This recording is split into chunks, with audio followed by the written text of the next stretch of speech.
Dungjo Lüboni qanda qo'lga keltirib oldi. Ushbachalik haqida qissaning dastlabki vaqti qarsak, bu yerdagi jondagi birinchi palvon Lübo asli Dingyuanning qo'lida.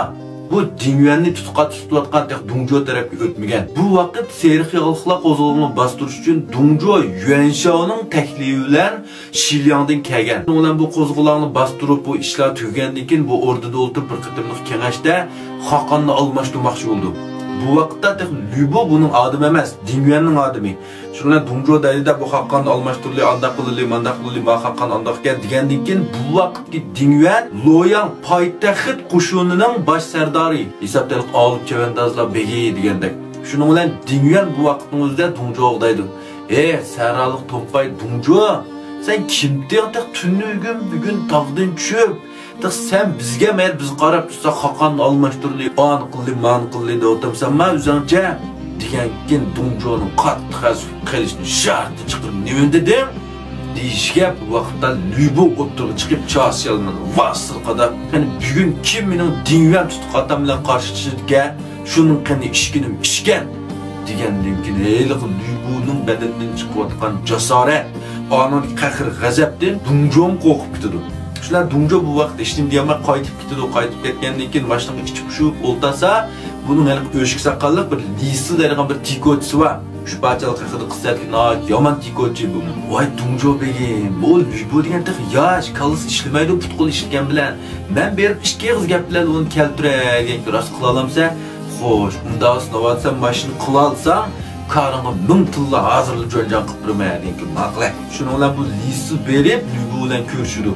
Ko'rishib Lübo voy andaq yomon kellar, mandaq kuchtingir kellar, qarshilab mushkudir qodi kitobdan yomon bug'um chiqib ketdi. U bu da taz buni ko'ptir püydavatga vaqtda Lüboning etini ko'rib qoldi-da bu yerda. Lüboning etining taz tayini yo'q. Shunlar lisi deydi. Voy bu Lüsanqon sizni shundaq botir azmat mashtaq sanqon tusta bu otlarning eshakdan farqi yo'qkan-ku va bu eski Santanan aydivepla degandan keyin voy nimdaysa qarg'an sandı bir isl mashinalar boqishmamdi degan keyin lisi voy biz Shilyangda degan birsidan isl naslar va bizning odatdagi sanqonlarimiz mendaq BBA aydaydi, mendaq Audi bo'lma, Benz menda aydaydi. Lübo ashtama degandan keyin shuni voy sildek sanqon ekan o BBA bichati qasun, mendaq Ferrari, Lamborghini, mendaq Rolls Royce sizlar o'shin rostdan borma, voy bo'lmay hozirlar akbray deb shuni bilan chilan turuqni qantar tulparni mishati so'qildi. Bu jang etilgan intayin muhim narsa qaranglar. Yerlik tanka deyishki buldu bunu. Şunun bilan bu yerki bu Lüboni bir chilan turuq orqali Dingyuanning qo'lidan setib oldi.